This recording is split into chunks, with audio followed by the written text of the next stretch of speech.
வவுனியா உக்குளங்குளம் பகுதியில் 13 வயது மாணவி கங்காதரன் அரிஷ்ணவி வன்புணர்வுக்குட்படுத்தப்பட்டு கொலை செய்யப்பட்ட சம்பவம் தொடர்பில் கைது செய்யப்பட்ட சந்தேக நபர் மார்ச் மாதம் 11ஆம் தேதி வரை விளக்கமறியலில் வைக்கப்பட்டுள்ளார்.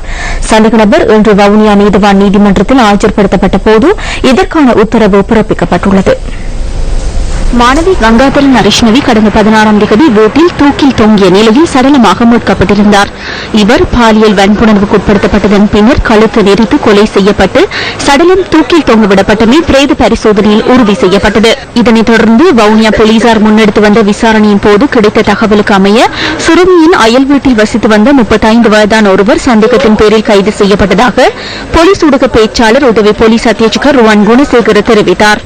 விசாரணைகளை அடுத்து சந்தேக நபர் இன்று வவுனியா நீதவான் நீதிமன்றத்தில் ஆஜர்படுத்தப்பட்டார். இதன்போது சந்தேக நபரை எதிர்வரும் 11ஆம் தேதி வரை விளக்கமறியலில் வைக்குமாறு வவுனியா நீதவான் TLA மனாஃப் உத்தரவு பிறப்பித்துள்ளார்.